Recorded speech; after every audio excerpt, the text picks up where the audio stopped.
आवश्यकता है। जैसे मेडिकल है 1000 से 3000 करना, और कॉम्यूटेशन का एक और झटका लगा है हमारे को, क्योंकि जब इलेक्शन का पीरियड था तब तो उन्होंने जो है बिना किसी के कहे, बिना रोए धोए सबकी जो है लागू कर दी कि किसी की जो है कॉम्यूटेशन काटी ना जाए। जैसे ही इलेक्शन संपन्न हुए तो आप देख रहे हो क्या हो रहा है, वो काटनी शुरू कर दी। डबल हो रही है अब रिकवरी। चलो जो लिया वो तो लेंगे ही लेंगे अब, लेकिन फिर भी अब कोर्ट के अंदर केस अब भी चल रहा है। 11 मार्च की अब भी डेट लगी हुई है। लेकिन जिस तत्परता के साथ सरकार ने वो लेटर जारी किया था कि इनकी कॉम्यूटेशन ना काटी जाए, उतनी ही तत्परता के साथ ये भी कह दिया गया इन सब की कॉम्यूटेशन काट ली जाए। तो ये हमारे साथ एक बहुत बड़ा ड्रामा टाइम में, ये बात हमेशा याद रखने वाली बात है साथियों। इसके अलावा एलटीसी की बात अभी आई थी कि जब एक एम्प्लॉइज़ के साथ उसका परिवार बंधा हुआ है और रिटायरमेंट के बाद जो फैमिली पेंशन है वो सब ऐसे भी 60% रह जाती है, और उसमें भी अगर एलटीसी उसको ना मिले तो कितनी अन्यायपूर्ण बात है ये।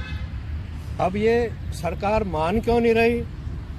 कमजोरी हमारी है, क्योंकि हम जो है वो मैसेज नहीं दे पाए जो देना चाहिए।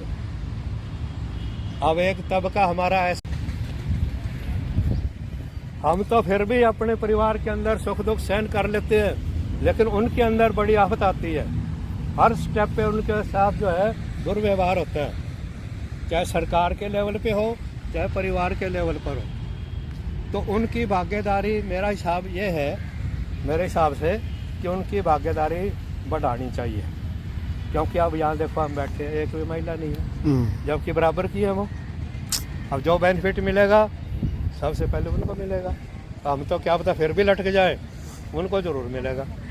तो एक तो इसके ऊपर गौर करने की आवश्यकता है कि हम इनकी भागीदारी कैसे बढ़ाएं। एक बात है कि ये जो हम लोग हमेशा संघर्ष को अपने आप ही बढ़ा लेते हैं। यही बात जब हम सर्विस में थे, क्योंकि उस समय भी विभिन्न पदों पर काम करते रहे संगठन के अंदर, और वहाँ भी मेरी यही बात होती थी कि हम संघर्ष को खुद लंबा कर लेते हैं। अब समाज के अंदर एक नायब सिंह सैनी का मैसेज ऐसा जा रहा है कि जो मांगता है वो ही दे देता है। खट्टर की बात थी कि जो मांगोगे वो ही दे देता है, लेकिन देंगे तब, ये राजनीति है, जब तक आप उनको देने के लिए विवश नहीं करेंगे। विवश करोगे तो आपको सब कुछ मिलेगा। तो इसके लिए अच्छे संघर्ष की आवश्यकता है। तब आपको पता है कि हमारा जो स्टेट का प्रेसिडेंट है, पिछले दिनों चुनाव हुआ है रोहतक के अंदर, वजीर सिंह जो है हमारे स्टेट के प्रधान हैं, और अपने नमस्कार जी कलराज सिंह जी हैं हमारे जिले के प्रधान हैं।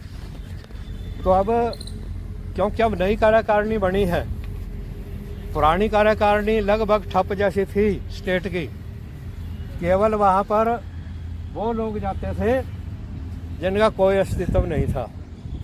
जिले के अंदर, हमारे जिले के अंदर भी कई स्टेट के अंदर साथी गए, और वो ऐसे साथी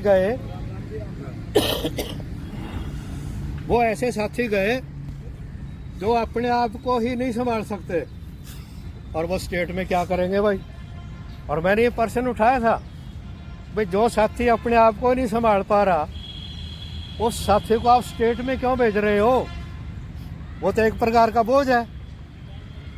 इसका जवाब क्या था?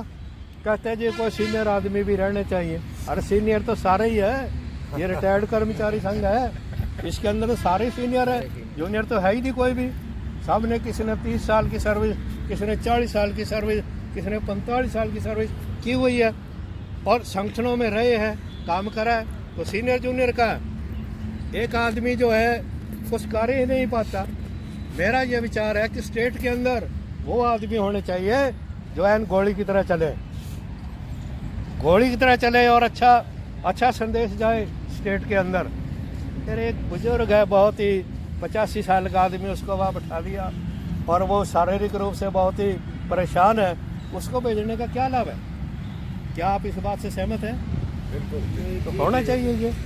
तो साथियों, अब आते हैं मेन मुद्दे पर, क्योंकि जो संगठन होता है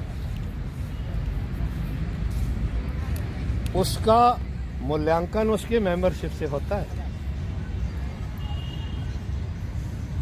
अब अगर मूल्यांकन मेंबरशिप से होगा तो हमारी जिम्मेवारी बढ़ती है कि हम अपने संगठन की अधिक से अधिक मेंबरशिप करें ताकि संगठन मजबूत हो।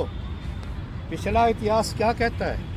पिछले 3 वर्षों में हमारे ब्लॉक की केवल 111 की मेंबरशिप थी, केवल 111 की, और पूरे जिले की 1300, पूरे जिले की 1300। और जिसमें अपने उस समय सचिव थे बलराज सिंह जी, रात दिन इन्होंने एक कर रखे थे, सारे ब्लॉकों में जाना। मैं ये कह रहा हूं कि हमारी जो 111 की मेंबरशिप थी उसके अंदर 100% योगदान बलराज सिंह जी का। अगर ये इतने एक्टिव नहीं होते तो हो सकता है वही जो पुराना इतिहास था, 10 हो गए, 15 हो गए, 20 हो गए, तो वही रह जाते। तो अब क्योंकि पुराना अनुभव एक ये भी रहा हमारा, क्योंकि इलेक्शन के 1 महीना पहले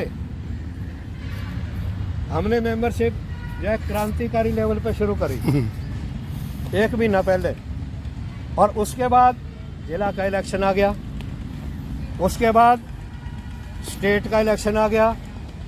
अब उन साथियों में कैसे जाएं? मेरे मन में एक दुविधा है कि जिनकी हमने membership at the last moment पे की है उनके पास हम कैसे जाएं? जबकि 3 साल का पीरियड था, शुरू में कर लेनी चाहिए थी। तो इस पे भी साथियों गौर करने की आवश्यकता है, क्योंकि अगर हम उनके पास जाते हैं, अरे कल 1 महीना पहले तो आप लगे थे, क्योंकि समाज के अंदर हर प्रकार के आदमी हैं। वो ये नहीं देखेंगे कि अब नई कार्यकारिणी बनी है, 3 साल के बाद नई कार्यकारिणी बनी है, इस बात की तरफ ध्यान नहीं देंगे। वो तो यही कहेंगे कि अब यार 1-1.5 महीना पहले तो आप ले गए थे और आज फिर खड़े हो गए, ऐसी क्या जरूरत हो पड़ गई? तो ये एक हमारा संकोच का विषय है, इसके ऊपर भी साथी जो है